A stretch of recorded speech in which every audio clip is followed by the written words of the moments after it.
you lost another one.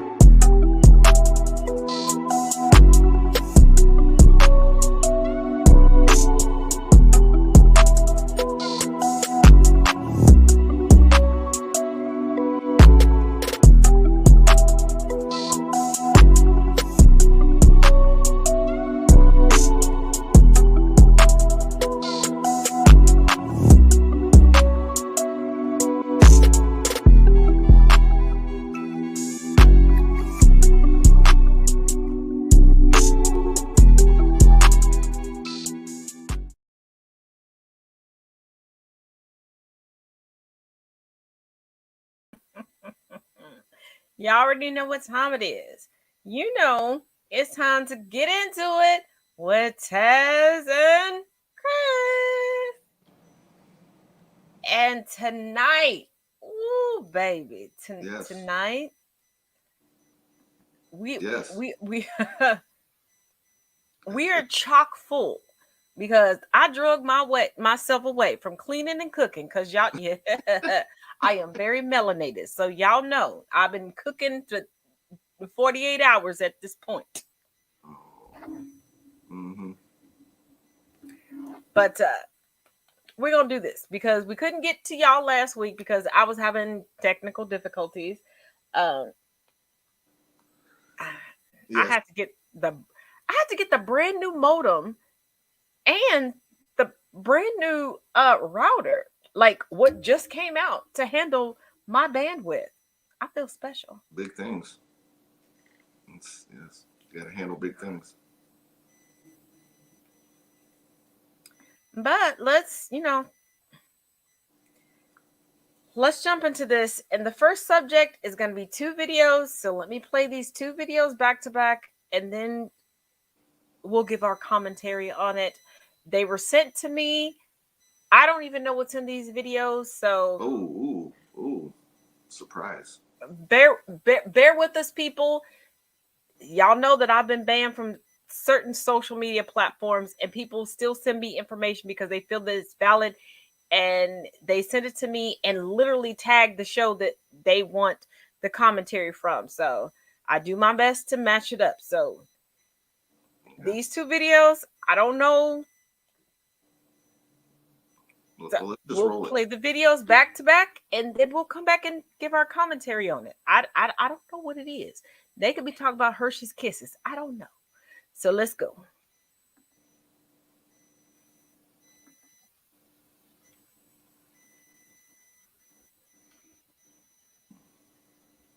Okay, why are we not getting sound?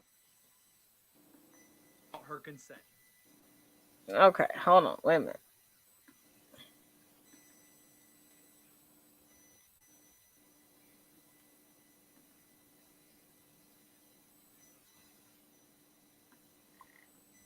Mustered up the courage to tell the school administration about these ongoing sexual assault incidents. I'm going to tell you how this should have been handled versus how it was actually handled by the school administration. A female student comes to you and reports multiple instances of sexual assault on school grounds. You bring in said male student who has assaulted her. Expel him or call the cops because sexual assault is a felony. This is how they decided to handle it. 0 punishment for the male student. And what about the female victim? 3 days of in-school suspension, and they tried to paint her as a liar. There was even footage from the bus camera that the administration had the audacity to look at and say, well, given that there was a discussion going on between male and female parties, we can go ahead and assume the male had consent and therefore cannot be punished. Yeah, wow. And I know the school board is absolutely full of crap because I did a little more digging. Turns out, this is nowhere near the first instance that students have reported of sexual assault and sexual harassment happening on school grounds. It's blatantly obvious the school administration continues to protect the sexual predators amongst the student body and sweep all these instances under the rug. So what did the students decide to do? They decided to plan a walkout peaceful protest and not go to class.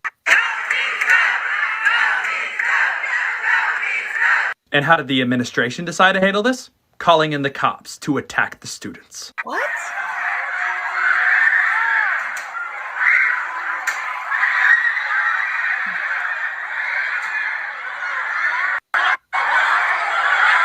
Yeah, tiny penis syndrome. You feel like a big man attacking children? These policemen came in and attacked the students by means of tasing them, pepper spraying them, throwing them up against the wall, dragging them down the hallway by their hair, and pelting them with rubber bullets. This alone says everything I need to know about what type of people these policemen are and what type of people are on this school's administration. People in positions of power in the state of Texas continue to prove time and time again they have shitty values, no moral compass, and absolutely no concept of what is right and wrong. It is your job, if you work at a school, to look out for the well-being and safety of your students. And the administration at Little Elm High School in Texas are clearly not qualified to have a job working around children. No child should have to be afraid to go to school in fear of being sexually assaulted by one of their classmates. These kids were standing up for what was right, and the school tried to silence them.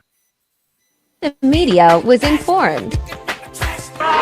What happened? The girl was stopped, and when she reported it to school, gave her 3 days of ISS for false allegations, the predator got to walk away with no consequences whatsoever.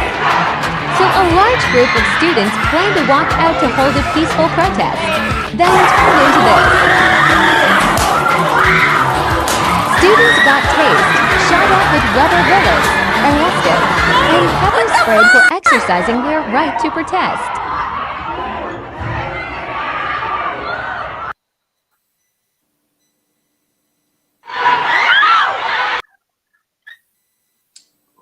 Okay.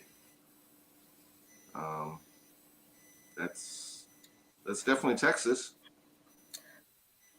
It's not just Texas. Yeah, I know. Let me say this, and let me say this on the record. As somebody who was sexually assaulted July 1st of this year, and I shared this information with a small group of people because at that moment I was on the phone with those people, got off the phone with them, had this happen to me, got back on the phone with them, and thought that it was people that I could trust. This is no different than what they did to me. One of the people from that group publicly disclosed on TikTok my assault and then claimed that I lied about it for clout. But let me repeat that. They publicly disclosed my assault.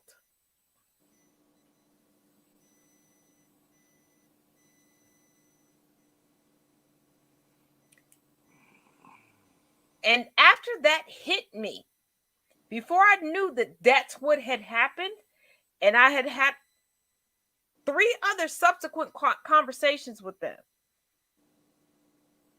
And if you go back through my content on YouTube, you don't have to even go back through my other social media platforms. You know that me being back in my office and seeing this background is very new. And I did not disclose to people as to why they weren't seeing this background.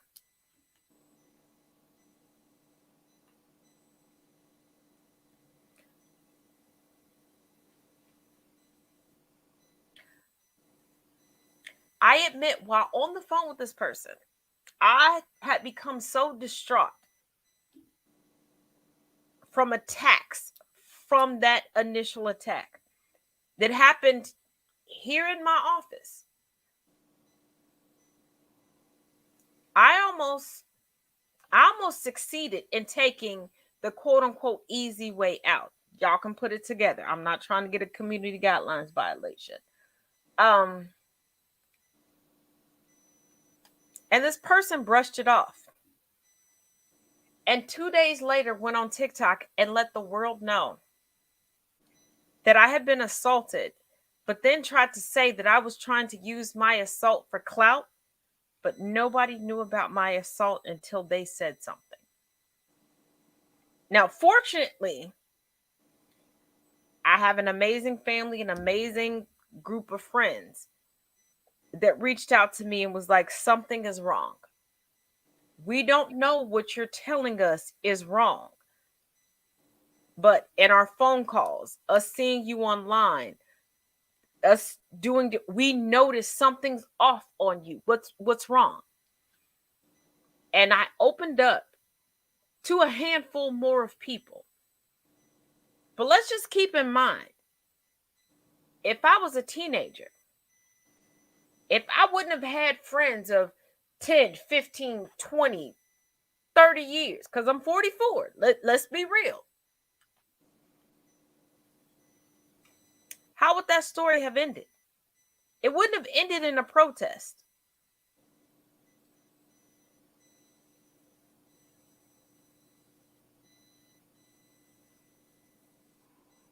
And this is why victims of sexual assault, and I'm saying victims because it's not a gender-based assault. I need people to stop thinking it's only a female thing, it's only a male thing. No, it's not. This is why it's so hard to speak up and say anything. Because when your own friends, when your own family comes out against you, why would you ever do it again?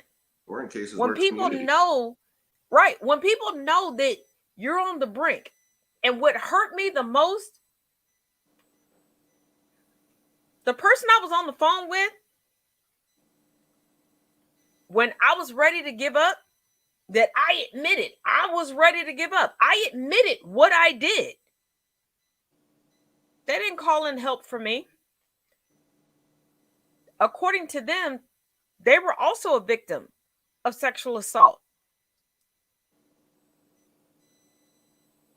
But they waged a campaign against me.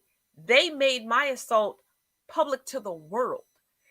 And not only did they make it public to the world, simultaneously, they got me banned from the social network that they put the information out on.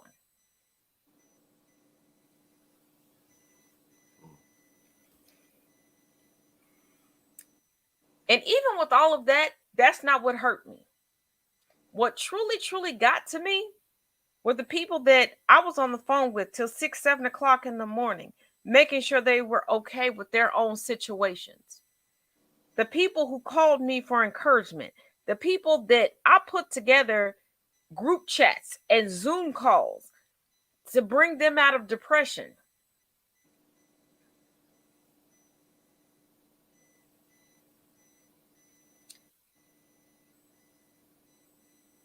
They didn't just not call me and go, hey girl, what's going on? They aided and abetted in ambushing me on Instagram lives, on Facebook lives, even here on YouTube, saying the most heinous things about my assault. And my only question is, when y'all do this for clout, do y'all ever consider that the person on the other end of your abuse may not be in a state, may not have the support system that I have? What are y'all gonna do when somebody actually themselves? We hear about it all the time. Whether it's social Because media. there was a young, because wasn't there a young lady who encouraged her boyfriend? Right. Mm-hmm. And she's now sitting in prison? Yeah, went to trial. Yep. She basically told him, you want to be a certain way, you want to be a man, then do it. Just do it. You know, she definitely pushed him off that edge of that cliff. And my thing is, because Chris, you know me, because you and I went through a situation where somebody tried to disparage our character, and you and I realized we're not the type of people, we're not going to give it any energy. We're going to walk away from it.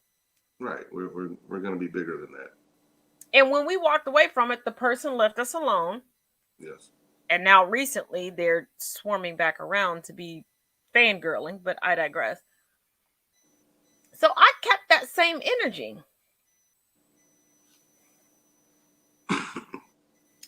And I think it's mighty funny that there's so many people, and I know y'all watching right now, that come onto my channel and think every topic is about them. That's embarrassing. That's shameful. How is that possible? It's amazing how people connect to certain subjects and not realize it's a discussion of the subject, and yet they look deeper into. I feel like I'm being pointed out. I'm being called. Oh yeah, because one night, a friend of mine had stopped by the house, and he wanted to join the live because he was vibing with another one of my co-hosts, and I'm like, okay, you know me, Chris. I'm like, okay, fine. Oh yeah. Let's do it. What? And before we went live, I'm like, gentlemen, what do we want to talk about? How do we do this? And I wanted to talk about the person that almost drove a wedge between me and my friend that was at my house. Mm-hmm. Someone else was like, you're talking about me. Ooh, you telling on yourself, boo-boo, because Mm-hmm. I never equated any of this to you. Right. Mm-hmm. It's just like on Facebook and others where you can put a positive message or a message about a situation, and somebody's inboxing talking about, hey, are you okay? Hey, who are you talking about? Hey, everybody wants to think that everything is tied to somebody. And in some cases, we can just like something and put it out there. We think it's encouraging. Or we might think it's funny. Or, well, funny, because we do like to laugh, most of us. But in a lot of cases, it's because there are messages that people need. People need to know, that they're not alone, that you're not the only one dealing with something, that you're not broken or busted or damaged goods if you're dealing with something, because there are many people that are in that same category, that same boat. And I think that's what people miss about how our friendship started. Yes. Because a lot of people don't know the origin story. Mm-hmm. We came together because we both realized we were trying to help the same person. Mm-hmm. And that conversation, Right. spread out. We'll go into the details on another night. But it's like, and my thing is, since my mind, actually, I'm about to really date myself, because I'm not even going to take it back to MySpace. I'm going to take it to AOL Messenger and BlackBerry Messenger. Since those days, I have always told people the truth about what I've been going through, because I know what it feels like to feel like you're the only one on the planet going through something. Mm-hmm. And I was like, I never want someone else to feel that way. And then, like I said, we can table this for a discussion on another night, because there's a third party we need to consult before we go into the details. But that's how you and I became friends. You went way back to dial-up. So yeah. Yeah, but you and I became friends because we had that same mentality. Hey, this person needs my help. I don't want them to feel like they're alone. That's why I said, until we talk to that third person, we can't go into detail. Right. Just out of respect, people. But really, it was a mutual.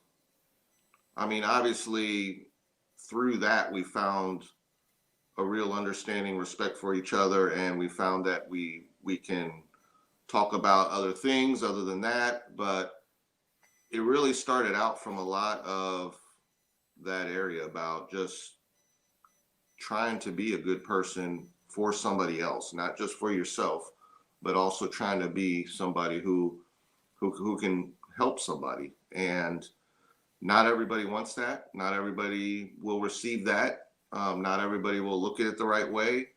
And a lot of people aren't capable at that time of what you have to give. And that's okay. You have to feel like I'm doing my best to try. And that effort is about all you can give, because you can't force another human being to accept what you're given. There are times where you're just going to have to make peace with the fact that you made that effort and left it at that. And you also have to make peace with the fact that there are times you may never have an understanding as to why someone decided not to like you. Yeah. Why somebody decided to wage war against you and disparage your name. You have to make peace. Then you may never get to the root of it, and that's okay. Yeah. You may not It's have, it's okay, but remember, us because human beings, we always want closure, and in life, you're not going to get closure on every single thing you go through. Because it's human beings, and the thing about it is, be okay with it. Be okay with realizing that everything isn't your cross to bear. There are things that it's other people's cross to bear. It's a they problem and not a you problem. Right. Because if they can't bring it to you, it's a they problem. And let me say this. Okay. Because I've dealt with this even before I entered school age years and entered school and academia. Intimidation is a you problem, not a they problem, not a me problem, not a we problem. If you feel intimidated by someone, that's your level of self-confidence showing. Don't try to take it out on the next person. And that's all I got to say on that matter. That's true.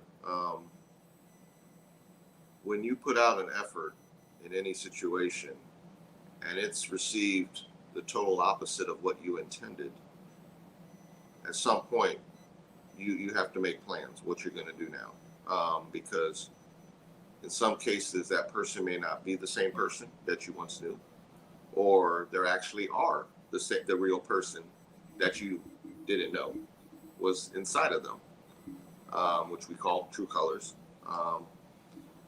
Because some people send a representative, and it may take you a while to get through the representative to the real person. But go ahead, Chris. That's what we call the cover of the book. Until you start reading some chapters, you've only gotten to know the cover of the book. And some people work very hard on that cover of the book. They just don't want you to open it. That part. Because those table of contents may be quite lengthy. Yeah, and most people skip over the table of contents. They skip over the introduction. They skip over the preface, and they think, "Oh, I'm getting to the nitty gritty of the book." No, baby. You haven't done anything yet. But there is. I don't know what's in this video. All I know, and this is why I'm excited for this video, is the note that came attached to this video. It said, it's juicy, it's meaty. You and Chris will be able. I'm reading this in a side-by-side screen. So if I'm looking away, y'all don't think that I'm being disrespectful to Chris. I am not. But let me pick up. Y'all will be able to dismantle this in a way that I am here for. So let's. Okay. And like I told y'all before, when people ask us to just look at this live on air, all I do is convert it through my software and put it in the queue. I don't look at it. Because once it's in the queue, I can't look at it until I tap on it, like right now. Little exclusive with Tucker Carlson. And on this exclusive, he said that he supports BLM. Came to a bit of a surprise for me, but that's not even the kicker. Conservative Twitter went crazy over what he said. I changed my mind. Kyle is not white. I repeat, Kyle is not white. Code brown. Code brown. He is not one of us. I spent 3 weeks praying for this dude to be acquitted just for him to say this. Okay?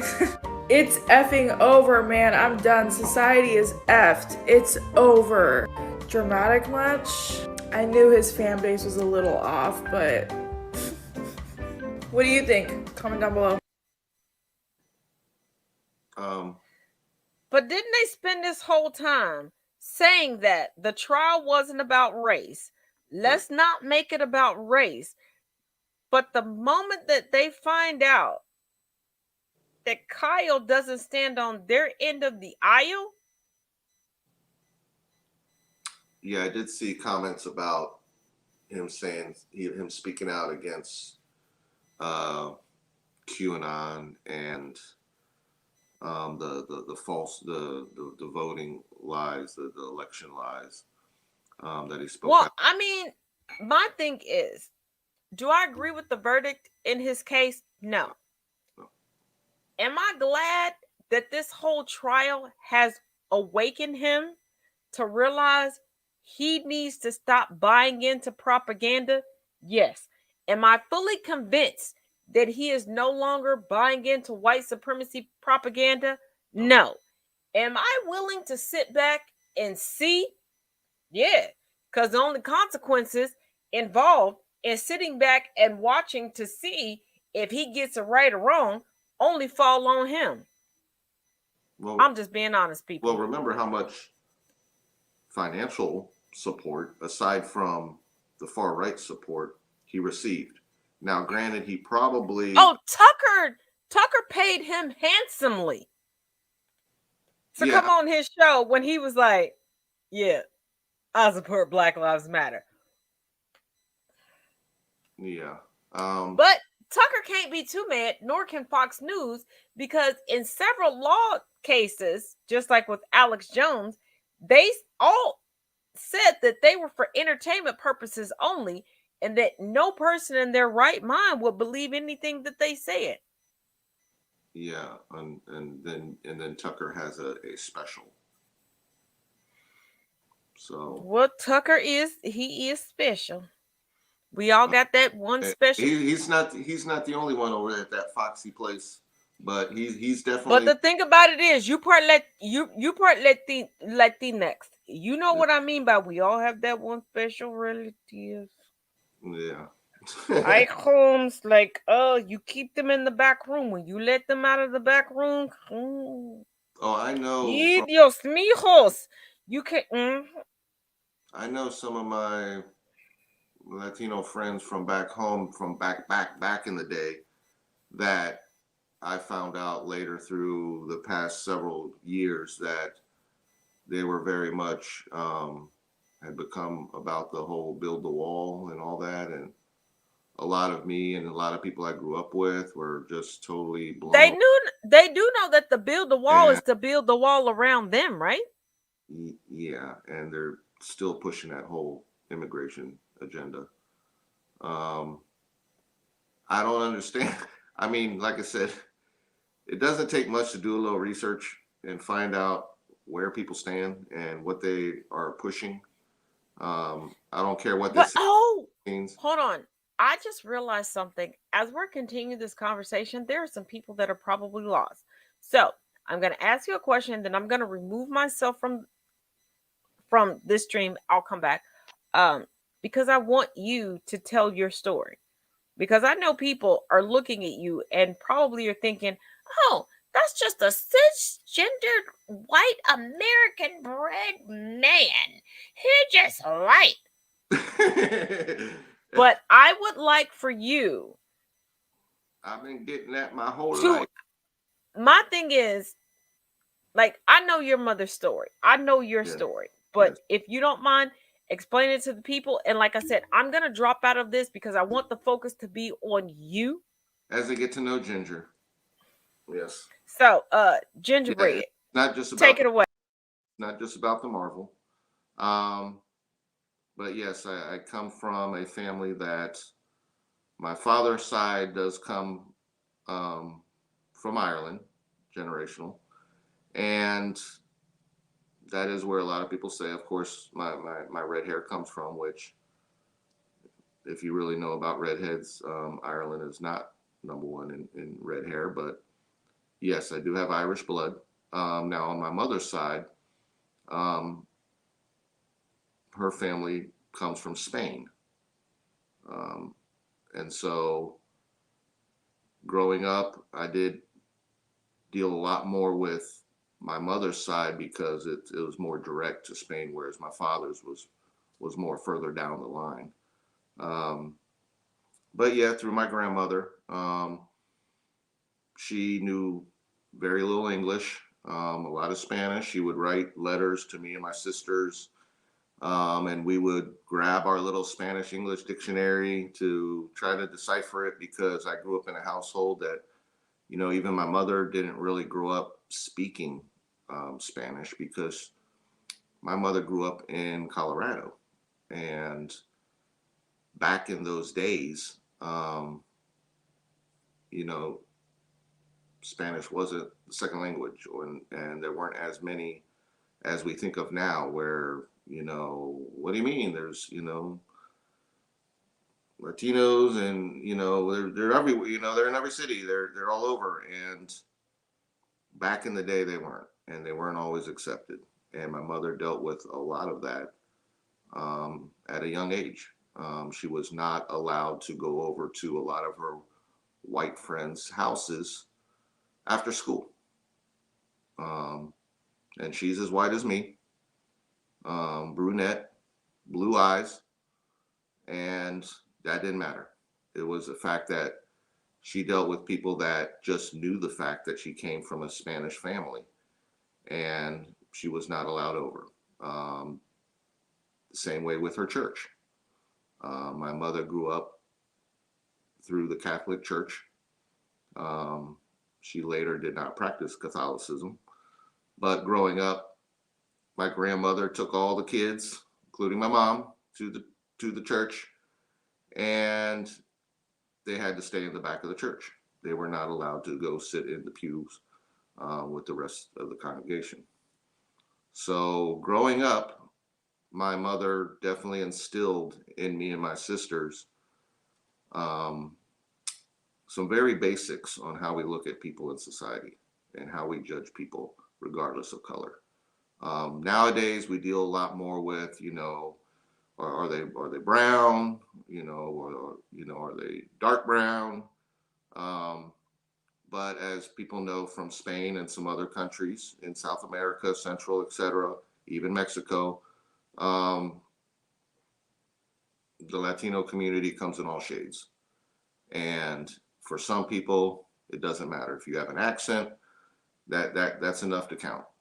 So my mother did grow up where a lot of her older sisters, including my grandmother, would speak Spanish to my mom, but she was encouraged to speak back in English so that she would not have an accent when she spoke.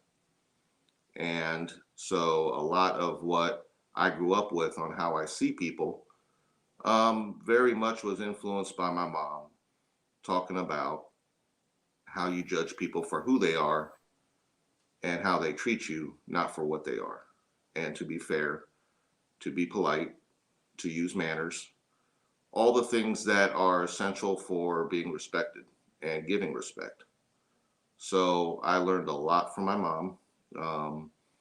My father didn't grow up with as much of that in his background, but I can tell you on a social basis, because I did grow up in a diverse environment where a lot of my friends from elementary school on up were in all shades, and I never looked at them as how many do I have in each shade. It was a matter of, those are my friends. Those are people I have things in common with. I felt comfortable. I never had a certain crowd other than the friends that I had things in common with.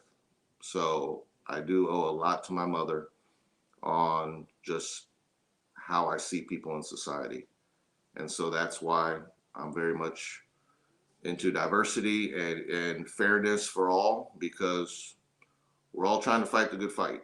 And I don't like to see people treated less than I would want to be treated. And I know it's out there. I know it's out there, and I don't deny it. I don't approve. And I can second that, because before I got banned on TikTok, when I got enough followers to go live, I did not go live immediately. If you remember, you and I had several conversations, right? Yeah.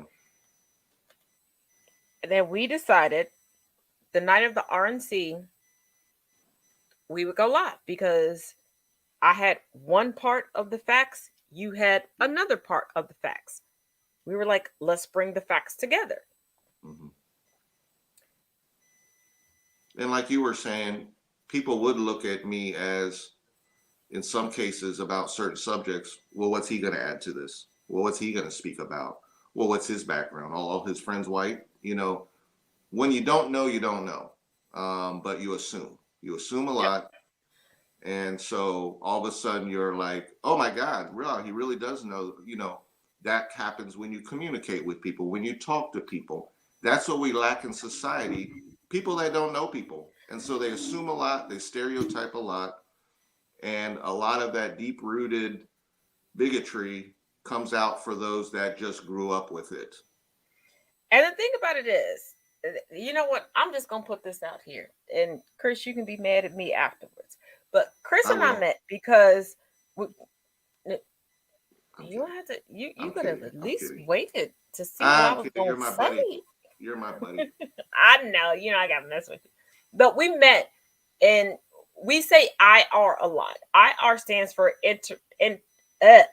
interracial relationship. We met in an interrelationship group, an IR group. I was dating someone at the time that I didn't know, Chris didn't know at the time either, that was toxic. He was dating someone that I don't know how to categorize this person, so I'm just going to leave it alone because I don't want to seem like I'm demeaning this person. I just don't know how to categorize them, and me saying I don't know how to categorize them is not a knock to them or not saying that there's anything wrong with them. I just don't know how to describe them to people because they check so many boxes on so many things. I don't know how to properly represent them without them being here. And I know Chris understands where I'm coming from, but y'all just got to trust me. So that's where Chris and I started having conversations because there were certain nights in this group. Chris would host events. I would host events. And then we were like, oh, let me bounce this off of you. Is this cool? Like, if you start with this and then I take it over to my subject matter, like, would this be dope? And then we started figuring out, oh, you like this? Oh, you like this? Oh, you like this? Oh, yeah. Right. Yeah. And then we got demonized for becoming friends because a lot of these interracial groups, if you're not there to smash and dash, and I'm just being honest, they don't want you there. They're not really there. They haven't created these groups to build actual relationships. They're actually there to push forward fetishes. And if you don't buy into the fetish, they have an issue with you. And Chris and I realized this. And Chris and I, you know what we did? We created our own group. But that's what they do. Like I said, and if anybody who's interested in interracial dating, and if you have a Facebook profile, hit us up. We'll add you to the group. We do have a good time in there. Mostly now we just talk about what we say on YouTube. Because people are like, you said what I wanted to say. And you said what I wanted to say. And we put we put things that are funny because obviously, you know, life is worth a laugh. So we gotta have things that are funny. Can't be serious. And you gotta let people know who you are. And we encourage that in the group. Let people know who you are. Like Chris and I, we're some nerds. We you know, we like the comic books. We like the superhero. And it's fine. And guess what? When we talk about it in the group, you'll be amazed at how many other people join into the conversation. Yeah. So it's like, don't be afraid to be who you are. And for my Black people, for the no-teps, because I call them no-teps. Y'all know them better as ho-teps, but I call them no-teps, non-woke teps. that are like, it can't be black love if you're not married to a black man or a black woman. First of all, whoever I fall in love with does not change the amount of melanin that I have in my skin. So guess what? It's still black love. It's still interracial love. It's still beautiful love. Because as long as we have an understanding and we can come together. I had a female once tell me many years ago that she was very interested in me. She would love to date me. But she just didn't know because she grew up knowing that something like that is just too much taboo. So she just can't. Got along great, everything great, but that's one case where I don't know what my friends would say. I don't know what my family would say. You got to evaluate some things, like who's on your side, who's for your happiness, who's cheering you on. And I'm glad you brought that up because on both sides of the spectrum, I don't care if it's black, white, Asian, black, I don't care what the dynamic is. I know one thing that always comes up, and I'm sure you're going to be able to contest to this when I say it. You meet someone, you're vibing with someone. Y'all get to know each other. Everything is cool and copacetic. Even on social media, y'all saying the same thing. Mm-hmm. But it boils down to, they bring you around their friends, not their family. Mm-hmm. Let me make this clear. Not their family. Their friends that aren't even the racial or ethnic background that they are. And they decide to drop you like a hot potato, like it's Ebola. Mm-hmm. Right. Because they're like, you shouldn't mix that, that's not Asian love. That's not black love. That's not indigenous love. Or they'll try to saying, but hold on, let me add this caveat. These are also the same people that don't block you on anything. Mm-hmm. So you get to watch them fail at every turn. Mm-hmm. Like, we were perfectly matched. Like, when you, like, I don't want to suffer. I knew that I was suffering. And when I found you, the suffering stopped. Right. When are you going to get this? Like, I don't want to die in suffrage. Like, when are you going to get this together? I just want to be, and this is why our circles are so small. I want to be around people that, whether they agree with me or not, they're there for support and they're there to see that Chris is happy. Because if I'm happy, they could care less if that person's purple. Hey, if you're happy, we don't see you with a black eye. We don't see you, fighting every time we see you together. Then I'm all for your happiness. Don't worry about everybody else.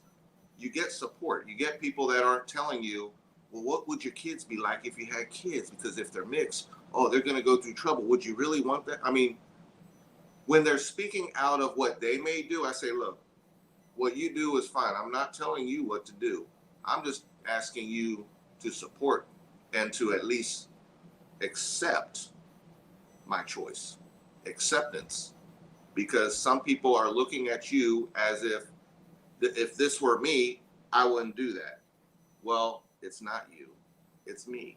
And if you're my friend, you're my friend. If you're not, and now all of a sudden you don't agree with the decision I make, you weren't on my side. Exactly. We do have to take one pause for the cause because we do have the Christmas ad. So I'm going to run that, pull us out, and we'll be back in 2 and 2.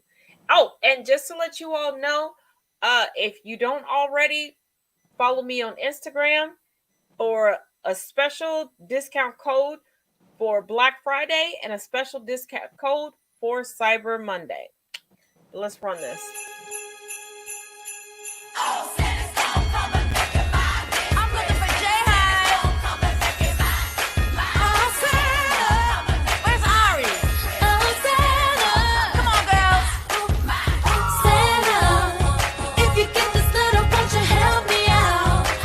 Kinda busy with your else right now, and I don't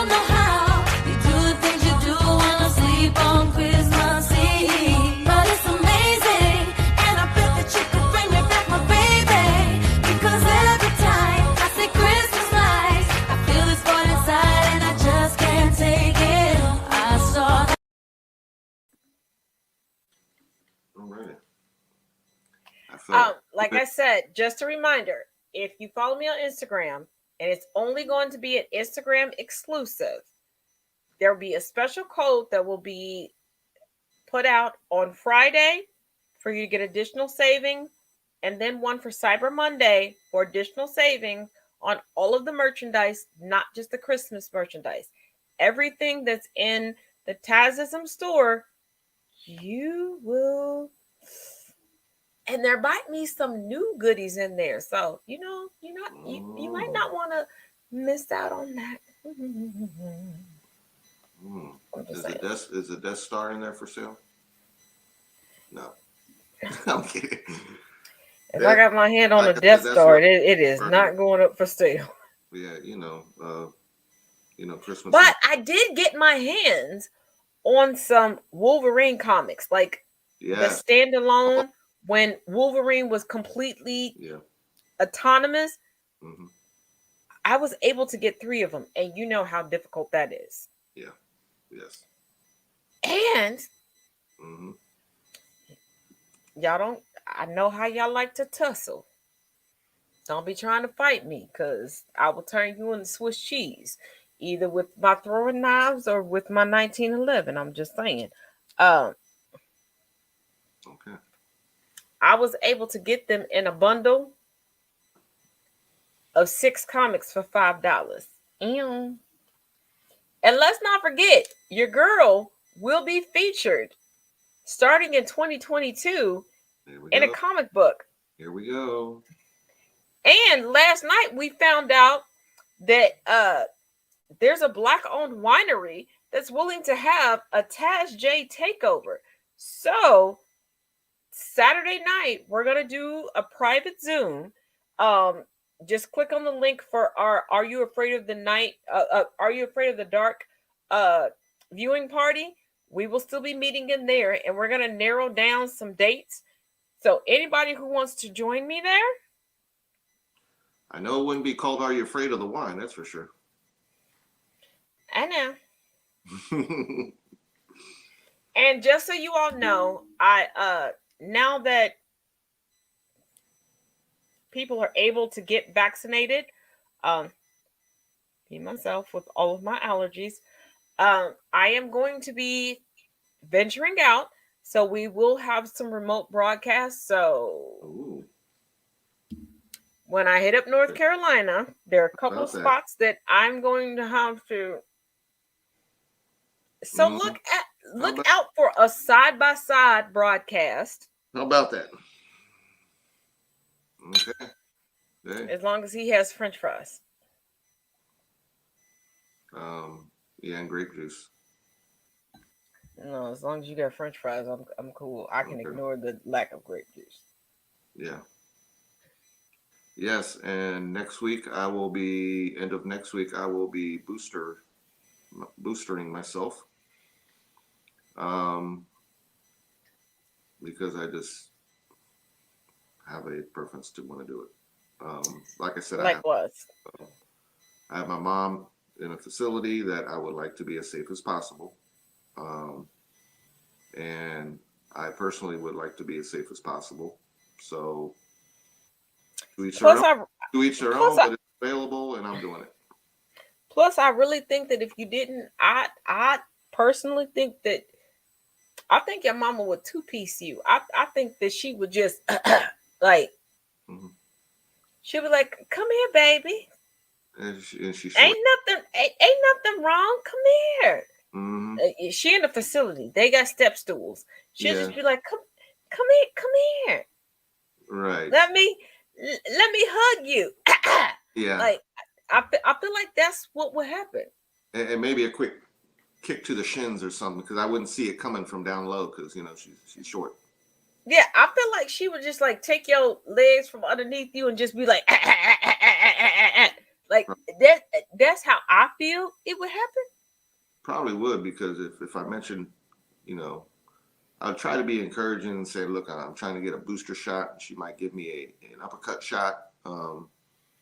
Yeah, because I just feel like she would be like, what you mean you trying? Yeah. I saw the news. What you mean you trying? Yeah. And you haven't had it yet? Ew. Yeah, so I've already, like I said, this would be a booster. So like I said, I was fully vaccinated back in April. Um, but now that I'm getting to this point, I'm following the research. April shorty, April shorty, April Yes, shorty. we know what April is. It's the start of Taurus season.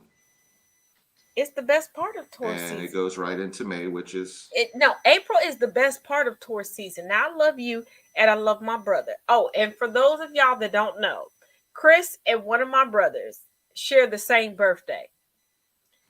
And they're a few days ahead of my youngest daughter. And I love them all equally. I do. we all have horns. We all have the horns.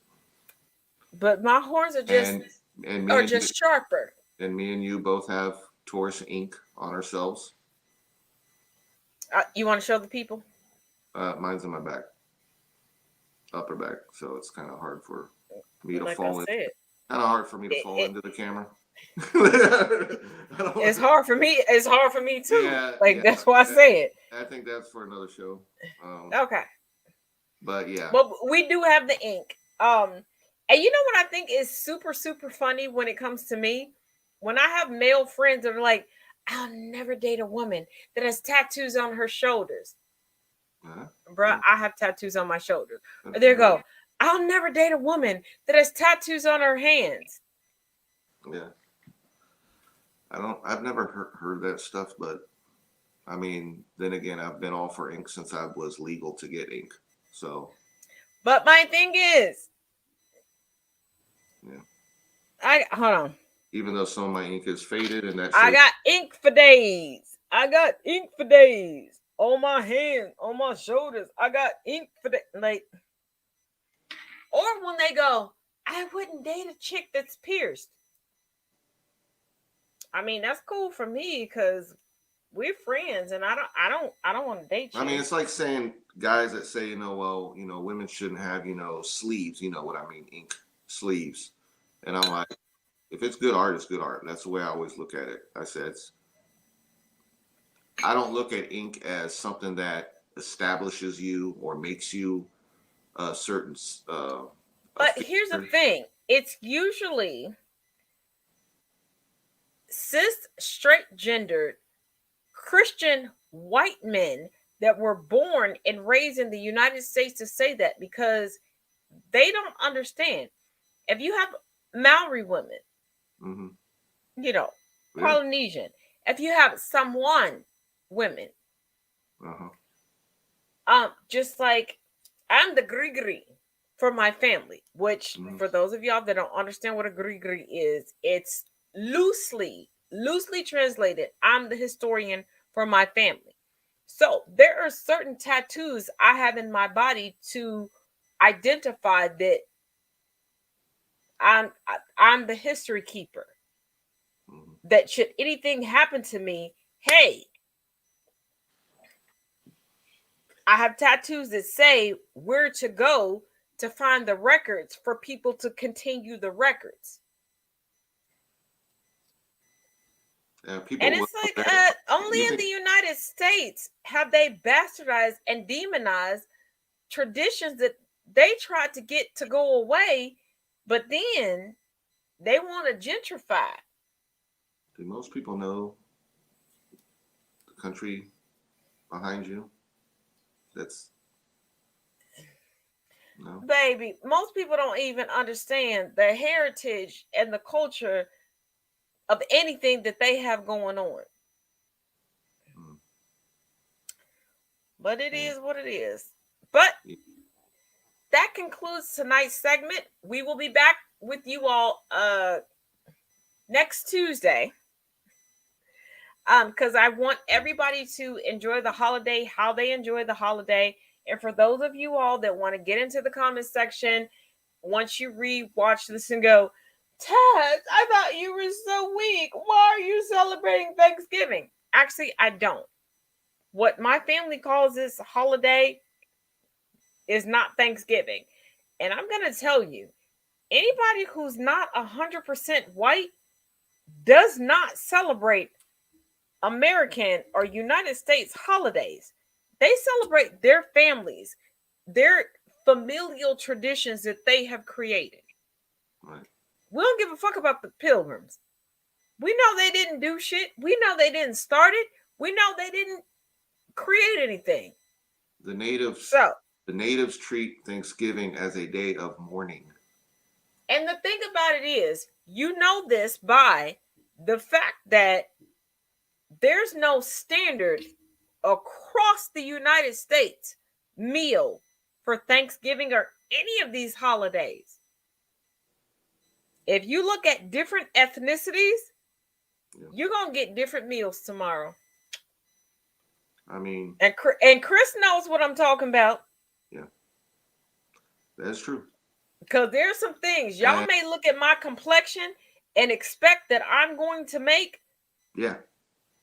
But if I were to tell Chris to write down on a piece of paper what I'm going to cook for tomorrow, and then I took pictures, I promise you it would align and it wouldn't be what you think it was. That's right, because I'm always happy as long as there's something part Caribbean in there. Well, there's at least one dish that we drench in sofritos. Yeah. And then we'll have a cilantro marinade, probably some red beans and rice. Well, y'all know it as red beans and rice, but we call it peas and rice. Yeah. Because what we know is peas and what you know is peas are two different things. Am I lying, Chris? Yeah, there's different peas. Those that know what pigeon peas are, that's close to what your Caribbean peas are. Which it's kind of hard to say it's a pea, but it is a pea based on what you have here. But anything like that, just for me, goes with plantains because I love plantain. Yes. So. And I actually, finally, I was getting low on my plantain seasoning. Mm-hmm. And I thought that I was going to have to make a winter garden in the house. Yes. But I found it. I found it today. Good deal. Save the day. It came through in the 11th hour because I was like, oh, we've got to have this holiday without the plantains. Yeah. Yeah. So just remember, tomorrow, not about pilgrims. Spend it how you want. Be safe. We don't give a damn. And for those of you all, please understand, starting next Monday, I will be doing a pre-recorded series because I'm bringing my learning through Black literature to YouTube. So it will be pre-recorded. I'm going to do a couple episodes. And if you all want me to do it live or go back to the Zoom platform, I'm going to let you all vote in the comment section. We're going to start with the 1619 Project. And if you followed me for a while, you know that not only do I have the book, because I got the book. If you follow me on Instagram, I got the book the day that it came out. Your girl plays no games. But I also have the last bit of this material comes on Monday. But I have all of the commentary, the additional links, the study guides. Baby, if it's out there, I got it. But once again, thank you, Chris, for joining me. And always a pleasure. As always, each one teach one, each one reach one. And like I said, there will be codes coming out Monday and Friday for additional savings off Taz merch. And there will not be a Freeform Friday performance. Well, show. I don't want to say performance. But I will be giving you all, if you follow me on Instagram, videos from my brother's performance. And I'll also show y'all my outfit. Of course. But, shh. I mean, it's true. Yeah. It's a good joke, but... Yeah, that's where that new camera is going to pop up. Well, I'm on the new camera tonight. It is... Oh. I got to start doing my makeup because it picks up everything. Like, everything. A whole lot of pixels. So, we got... And like I said, and just to let y'all know, towards the end of December, I will have my brother, the one that's the youngest. I don't want to say the youngest one, but he's the closest to me in age because he's starting his podcast and we're going to keep volleying back and forth between each other. So I'm going to have him on. And you never know who I'm going to have next Tuesday because I keep surprising y'all. But Yes. as always, each one teach one, each one reach one. Till next week, y'all. Be good. Bye. Bye.